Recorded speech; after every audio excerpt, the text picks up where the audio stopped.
April 22వ తారీఖు మంగళవారం 2025 అంటే నిన్న జమ్మూ కాశ్మీర్లో జరిగిన ఉగ్రదాడిపై ఒక భారతదేశమే కాకుండా ప్రపంచం మొత్తం ఉలిక్కిపడి వాళ్ళ బాధను అనేది వ్యక్తం చేయడం అయితే జరిగింది. ఇక్కడ విషయం ఏంటంటే మన తెలుగు వాళ్ళు చనిపోయారు, ఇతర రాష్ట్రాల వాళ్ళు చనిపోయారు, ఇతర దేశస్తులు కూడా చనిపోయారు.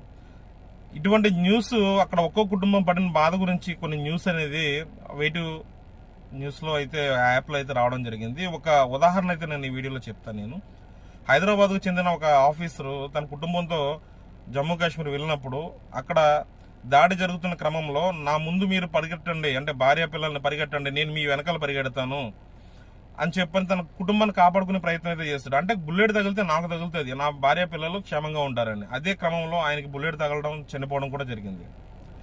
ఈ న్యూస్ చూసినప్పుడు వేటు న్యూస్లో కామెంట్ల రూపంలో కావచ్చు, లేదంటే లైకుల రూపంలో కావచ్చు, చాలా పెద్ద ఎత్తున అతను చేసిన పనిని మెచ్చుకుంటా కామెంట్లు చేయడం, అదే లైక్ చేయడం జరిగింది. ఇదే క్రమంలో నేను చూసినప్పుడైతే 174 మంది 179 మంది వరకు ఆ న్యూస్కి డిస్లైక్ అయితే చేశారు.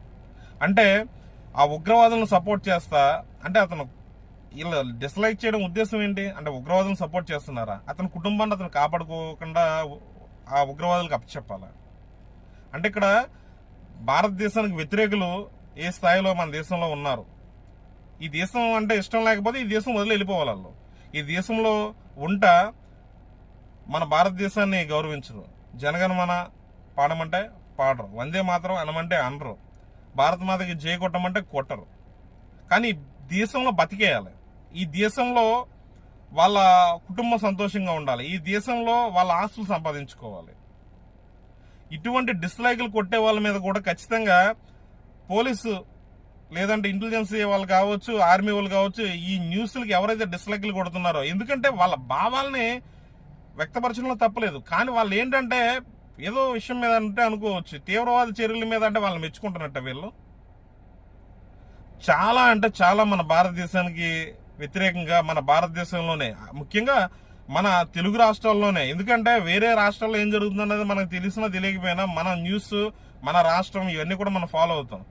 ఒకసారి మీరు అబ్జర్వ్ చేయండి, ఆ కామెంట్లో ఏ రకంగా కామెంట్లు చేస్తున్నారు, వాళ్ళ దేశానికి వ్యతిరేకంగా ఉంటున్నారు. అది మన తెలుగు రాష్ట్రాల్లో ఉంటున్నారంటే చాలా బాధాకరమైన విషయం. మన తెలుగు రాష్ట్రాల్లో ఉండి మన తెలుగు మాట్లాడి తెలుగు చదవగలిగిన వాళ్ళు మన దేశానికి వ్యతిరేకంగా కామెంట్లు చేస్తున్నారు, డిస్లైక్లు లాంటివి కొడుతున్నారు. మన దేశం గురించి వచ్చిన న్యూస్కి, మన సమాజం గురించి వచ్చిన న్యూస్కి అటువంటి వాళ్ళని ఖచ్చితంగా పోలీసులు అనేది ఆలోచన చేయాలి. అటువంటి వాళ్ళ మీద కూడా ఒక నిఘా పెట్టాలి.